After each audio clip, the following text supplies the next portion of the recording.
بسم اللہ الرحمن الرحیم۔ یہ واقعہ ہے خلیفہ ہارون رشید کے بیٹے کا۔ خلیفہ ہارون رشید کا ایک بیٹا تھا جس کی عمر تقریباً 16 سال کی تھی۔ وہ بہت کثرت سے زاہدوں اور بزرگوں کے مجلس میں رہا کرتے تھے اور اکثر قبرستان چلا جاتا، وہاں جا کر یہ کہتے کہ تم لوگ ہم سے پہلے دنیا میں تھے، دنیا کے مالک تھے، لیکن اس دنیا نے تمہیں نجات نہ دی حتیٰ کہ تم قبروں میں پہنچ گئے۔ کاش مجھے کسی طرح خبر ہوتی کہ تم پر کیا گزر رہی ہے اور تم سے کیا کیا سوال جواب ہوئے ہیں۔ اور اکثر یہ شعر پڑھا کرتے، تزو عن الجنائز کل یوم ویحزننی بکاء النائحات۔ مجھے جنازے ہر دن ڈراتے ہیں اور مرنے والوں پر رونے والیوں کی آوازیں مجھے غمگین رکھتی ہیں۔ ایک دن وہ اپنے باپ یعنی بادشاہ خلیفہ ہارون رشید کی مجلس میں آئے۔ اس کے پاس وزراء عمراء سب جمع تھے اور لڑکے کے بدن پر ایک کپڑا معمولی اور سر پر ایک لنگی بندھی ہوئی تھی۔ اراکین سلطنت آپس میں کہنے لگے، اس پاگل لڑکے کی حرکتوں نے امیر المؤمنین کو بھی دوسرے بادشاہوں کی نگاہ میں ذلیل کر دیا۔ اگر امیر المؤمنین اس بچے کو تنبیہ کرے تو شاید یہ اپنی اس حالت سے باز آ جائے۔ امیر المؤمنین نے یہ بات سن کر اس سے کہا کہ بیٹا، تو نے مجھے لوگوں کی نگاہ میں ذلیل کر رکھا ہے۔ اس نے یہ بات سن کر باپ کو تو کوئی جواب نہیں دیا، لیکن ایک پرندہ وہاں بیٹھا تھا، اس کو کہا کہ اس ذات کا واسطہ جس نے تجھے پیدا کیا، تو میرے ہاتھ پر آ کر بیٹھ جا۔ وہ پرندہ وہاں سے اڑ کر اس بچے کے ہاتھ پر آ کر بیٹھ گیا۔ پھر کہا کہ اب اپنی جگہ چلا جا۔ وہ ہاتھ پر سے اڑ کر اپنی جگہ چلا گیا۔ اس کے بعد اس نے عرض کیا، ابا جان، اصل میں آپ دنیا سے جو محبت کر رہے ہیں اس نے مجھے رسوا کر رکھا ہے۔ اب میں نے یہ ارادہ کر لیا ہے کہ آپ سے جدائی اختیار کر لوں۔ یہ کہہ کر وہاں سے چل دیا اور یہ قرآن شریف صرف اپنے ساتھ لیا۔ چلتے ہوئے ماں نے ایک بہت قیمتی انگوٹھی بھی اس کو دے دی کہ ضرورت کے وقت اس کو فروخت کر کے کام میں لائے۔ وہ یہاں سے چل کر بصرہ پہنچ گیا اور مزدوروں میں کام کرنے لگا۔ ہفتے میں صرف ایک دن شنبہ کو مزدوری کرتے تھے اور 8 دن تک وہ مزدوری کر کے پیسے خرچ کرتے اور 8ویں دن پھر شنبہ کو مزدوری کر لیتے اور 1 درم اور 1 دانگ یعنی درم کا 6واں حصہ مزدوری میں لیتے، اس سے کم یا زیادہ نہ لیتے۔ 1 دانگ روزانہ خرچ کرتے۔ ابو عامر بصری رحمہ اللہ کہتے ہیں، میری ایک دیوار گر گئی تھی، اس کو بنانے کے لیے بنوانے کے لیے میں کسی معمار یعنی میستری کی تلاش میں نکلا۔ کسی نے بتایا ہوگا کہ یہ شخص بھی تعمیر کا کام کرتا ہے۔ میں نے دیکھا ایک نہایت خوبصورت بچہ بیٹھا ہے، ایک زنبیل پاس رکھی ہے اور قرآن شریف دیکھ کر پڑھ رہا ہے۔ میں نے اس سے پوچھا، لڑکے مزدوری کرو گے؟ کہنے لگا، کیوں نہیں کریں گے، مزدوری کے لیے ہی تو پیدا ہوئے ہیں۔ آپ بتائیں میں کیا خدمت کر سکتا ہوں، مجھ سے کیا خدمت لینی ہے؟ میں نے کہا کہ گارے مٹی یعنی تعمیر کا کام لینا ہے۔ اس نے کہا کہ 1 درم اور 1 دانگ مزدوری ہوگی اور نماز کے اوقات میں کام نہیں کروں گا، مجھے نماز کے لیے جانا ہوگا۔ میں نے اس کی دونوں شرطیں منظور کر لی اور اس کو لا کر کام پر لگا دیا۔ مغرب کے وقت جب میں نے دیکھا اس لڑکے نے 10 آدمیوں کے بقدر کام کیا، میں نے اس کو مزدوری میں 2 درم دیے۔ اس نے شرط سے زائد لینے سے انکار کر دیا اور 1 درم اور 1 دانگ لے کر چلا گیا۔ دوسرے دن میں پھر اس بچے کی تلاش میں نکلا، وہ مجھے کہیں نہ ملا۔ میں نے لوگوں سے تحقیق کیا کہ ایسی ایسی صورت کا ایک لڑکا مزدوری کیا کرتا ہے، کسی کو معلوم ہے کہ وہ کہاں ملے گا؟ لوگوں نے بتایا کہ وہ صرف شنبہ ہی کے دن مزدوری کرتا ہے، اس سے پہلے تمہیں کہیں نہیں ملے گا۔ مجھے اس کے کام کو دیکھ کر ایسی رغبت ہوئی، میں نے 8 دن کو اپنی تعمیر بند کر دی اور شنبہ کے دن اس کی تلاش میں نکلا۔ وہ اسی طرح بیٹھا قرآن شریف پڑھتا ہوا ملا۔ میں نے سلام کیا اور مزدوری کرنے کو پوچھا۔ اس نے وہی پہلی 2 شرطیں بیان کی، میں نے منظور کر لی۔ وہ میرے ساتھ آ کر کام میں لگ گیا۔ مجھے اس پر حیرت ہو رہی تھی کہ پچھلے شنبہ کو اس اکیلے بچے نے 10 آدمیوں کا کام کس طرح کر لیا، اس لیے اس مرتبہ میں نے ایسی طرح چھپ کر وہ مجھے نہ دیکھے اس کے کام کرنے کا طریق دیکھا تو یہ منظر دیکھا کہ وہ ہاتھ میں گارا لے کر دیوار پر ڈالتا ہے اور پتھر اپنے آپ ہی ایک دوسرے کے ساتھ جڑتے چلے جاتے ہیں۔ مجھے یقین ہو گیا کہ یہ کوئی اللہ کا ولی ہے اور اللہ کے اولیاء کے کاموں کی غیب سے مدد ہوتی ہے۔ جب شام ہوئی تو میں نے اس کو 3 درہم دینا چاہے، اس نے لینے سے انکار کر دیا۔ میں اتنے درہم کیا کروں گا، اور 1 درہم 1 دانت لے کر چلا گیا۔ میں نے 1 ہفتہ پھر انتظار کیا اور تیسرے شنبہ کو پھر میں اس کی تلاش میں نکلا، مگر بچہ وہ مجھے نہ ملا۔ میں نے لوگوں سے تحقیق کیا، ایک شخص بتایا کہ وہ 3 دن سے بیمار ہے، فلاں دیرینہ جنگل میں پڑا ہے۔ میں نے ایک شخص کو اجرت دے کر اس پر راضی کیا کہ وہ مجھے اس جنگل میں پہنچا دے۔ وہ مجھے ساتھ لے کر اس جنگل ویران میں پہنچا تو میں نے دیکھا وہ بچہ بے ہوش پڑا ہے، آدھی اینٹ کا ٹکڑا سر کے نیچے رکھا ہوا ہے۔ میں نے اس بچے کو سلام کیا، اس نے جواب نہ دیا۔ میں نے دوسری مرتبہ سلام کیا تو اس نے آنکھ کھولی اور وہ مجھے پہچان لیا۔ میں نے جلدی سے اس کا سر اینٹ پر سے اٹھا کر اپنی گود میں رکھ لیا۔ اس بچے نے سر ہٹا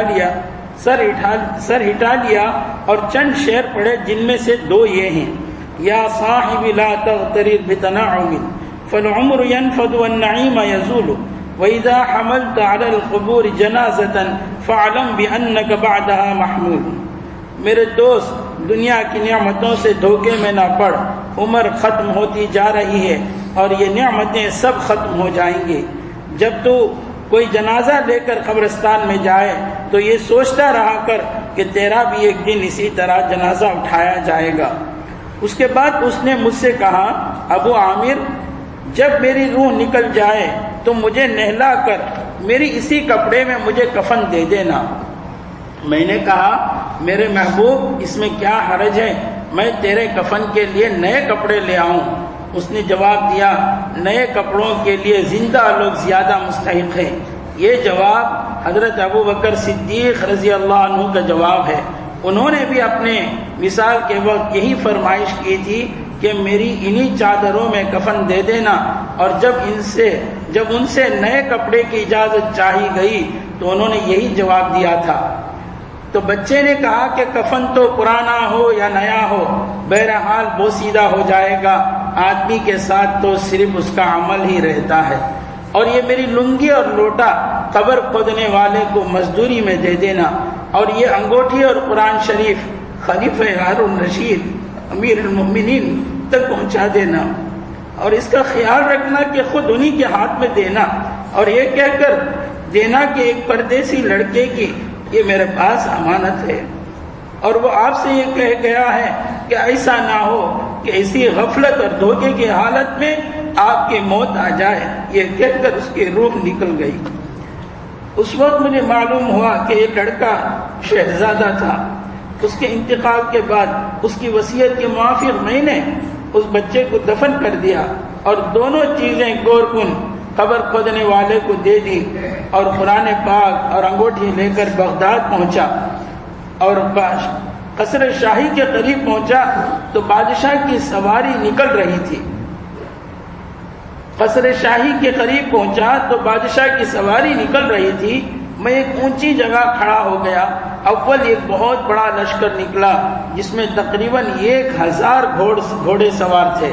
اس کے بعد اسی طرح ایک ایک بعد دیگرے 10 لشکر نکلے، ہر ایک میں تقریباً 1,000 سوار تھے۔ 10ویں جتھے میں خود امیر المؤمنین خلیفہ ہارون رشید بھی موجود تھے۔ میں نے زور سے آواز دے کر کہا، اے امیر المؤمنین، آپ کو حضور اکرم صلی اللہ علیہ وسلم کی قرابت رشتہ داری کا واسطہ، ذرا ٹھہر جائیے، ذرا رکیے۔ میری آواز انہوں نے مجھے دیکھا تو میں نے جلدی سے آگے بڑھ کر کہا، میرے پاس ایک پردیسی بچے کی امانت ہے جس نے مجھے وصیت کی تھی کہ یہ دونوں چیزیں آپ تک پہنچا دوں۔ بادشاہ نے ان کو دیکھ کر پہچان لیا، تھوڑی دیر سر جھکایا، ان کی آنکھوں سے آنسو جاری ہو گئے، اور ایک دربان سے کہا، اس آدمی کو اپنے ساتھ رکھو، جب میں واپسی پر بلاؤں تو میرے پاس پہنچا دینا۔ جب وہ باہر سے واپسی پر مکان پر پہنچے تو محل کے پردے گروا کر دربان سے فرمایا، اس شخص کو بلا کر لاؤ، اگرچہ کہ وہ میرا غم تازہ ہی کرے گا۔ دربان میرے پاس آیا اور کہنے لگا کہ امیر المؤمنین نے آپ کو بلایا ہے، اور اس کا خیال رکھنا، امیر المؤمنین پر صدمہ کا بہت اثر ہے، اگر تم 10 باتیں کرنا چاہتے ہو تو 5 ہی پر اکتفا کرنا۔ یہ کہہ کر مجھے امیر المؤمنین کے پاس لے جایا گیا۔ اس وقت امیر المؤمنین بالکل تنہا بیٹھے تھے۔ مجھ سے فرمایا، میرے قریب آ جاؤ۔ میں قریب جا کر بیٹھ گیا۔ کہنے لگے، تم میرے اس بچے کو، بیٹے کو جانتے ہو؟ میں نے کہا، جی ہاں، میں اس کو جانتا ہوں۔ کہنے لگے، وہ کیا کام کرتا تھا؟ میں نے کہا کہ گارے مٹی مستری کا کام، مزدوری کرتے تھے۔ کہنے لگے، تم نے بھی اس سے مزدوری پر کوئی کام اس سے کرایا ہے؟ میں نے کہا، ہاں جی ہاں، کرایا ہے۔ کہنے لگے، تمہیں اس کا خیال نہ آیا؟ اس کی حضور اکرم صلی اللہ علیہ وسلم سے اس بچے کی رشتہ داری تھی۔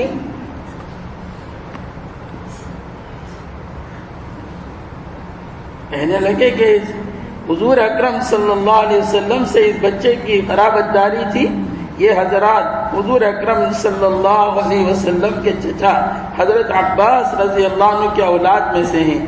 میں نے کہا، امیر المؤمنین، پہلے اللہ تعالیٰ سے معذرت چاہتا ہوں، اس کے بعد آپ سے عذر خواہ ہوں۔ مجھے اس وقت تک اس کا علم ہی نہ تھا کہ یہ بچہ کون ہے۔ مجھے انتقال کے وقت ان کا حال معلوم ہوا۔ کہنے لگے، تم نے اپنے ہاتھ سے اس کو غسل دیا؟ میں نے کہا، جی ہاں۔ کہنے لگے، اپنا ہاتھ لاؤ۔ میرا ہاتھ امیر المؤمنین لے کر اپنے سینے پر رکھ لیا اور چند شعر پڑھے جس کا ترجمہ یہ ہے، اے وہ مسافر جس پر میرا دل پگھل رہا ہے اور میری آنکھیں اس پر آنسو بہا رہی ہیں، اے وہ شخص جس کا مکان یعنی قبر دور ہے لیکن اس کا غم میرے قریب ہے، بے شک موت ہر اچھے سے اچھے عیش کو مقدر کر دیتی ہے۔ وہ مسافر ایک چاند کا ٹکڑا تھا، یعنی اس کا چہرہ جو خالص چاندی کی ٹہنی پر تھا، یعنی اس کی بدن پر بس چاند کا ٹکڑا بھی قبر میں پہنچ گیا اور چاندی کی ٹہنی بھی قبر میں پہنچ گئی۔ اس کے بعد امیر المؤمنین خلیفہ ہارون رشید نے بصرہ اس کے قبر پر جانے کا ارادہ کیا۔ ابو عامر رحمہ اللہ ساتھ تھے۔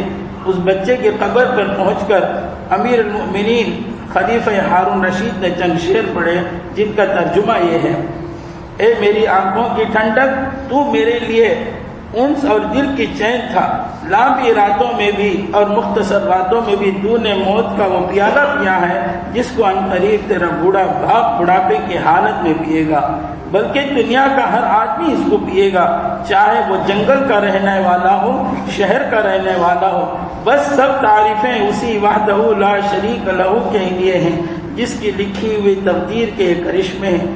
ابو عامر رحمہ اللہ کہتے ہیں، اس کے بعد جو رات آئی جب میں اپنے وظائف پورے کر کے لیٹائی تھا، میں نے خواب میں ایک نور کا قبہ دیکھا، اس کے اوپر ابر کی طرح نور ہی نور پھیل رہا ہے۔ اس نور کے ابر سے اس لڑکے نے مجھے آواز دے کر کہا، ابو عامر، تمہیں اللہ تعالی شانہ جزائے خیر عطا فرمائے، تم نے میری تجہیز و تکفین کی اور میری وصیت پوری کی۔ میں نے اسے پوچھا، میرے پیارے تیرا کیا حال گزرا؟ کہنے لگا، میں ایسے مولا کی طرف پہنچا ہوں جو بہت کریم ہے اور مجھ سے بہت راضی ہے۔ مجھے اس ملک نے مجھے اس مالک نے وہ چیزیں عطا کی جو نہ کبھی کسی آنکھ نے دیکھی، نہ کان نے سنی، نہ کسی آدمی کے دل پر ان کا خیال گزرا۔ یہ ایک مشہور حدیث پاک کا مضمون ہے۔ حضور اقدس صلی اللہ علیہ وسلم ارشاد فرماتے ہیں، اللہ تعالیٰ کا پاک ارشاد ہے، میں نے اپنے نیک بندوں کے لیے ایسی چیزیں تیار کر رکھی ہیں جو نہ کسی آنکھ نے کبھی دیکھی، نہ کان نے سنی، نہ کسی کے دل پر ان کا خیال گزرا۔ حضرت عبداللہ بن مسعود رضی اللہ عنہ فرماتے ہیں کہ تورات میں لکھا ہے، اللہ تعالیٰ شانہ نے ان لوگوں کے لیے جن کے پہلو رات کو خوابگاہوں سے دور رہتے ہیں، یعنی تہجد گزار کے لیے وہ چیزیں تیار کر رکھی ہیں جن کو نہ کسی آنکھ نے دیکھا، نہ کان نے سنا، نہ کسی آدمی کے دل پر ان کا خیال گزرا، نہ ان کو کوئی مقرب فرشتہ جانتا ہے، نہ کوئی نبی رسول جانتا ہے۔ اور یہ مضمون قرآن پاک میں بھی ہے، فَلَا تَعْلَمُ نَفْسٌ مَّا أُخْفِيَ لَهُم مِّن قُرَّةِ أَعْيُنٍ، کسی شخص کو خبر نہیں جو آنکھوں کی ٹھنڈک کا سامان ایسے لوگوں کے لیے خزائن غیب میں موجود ہے۔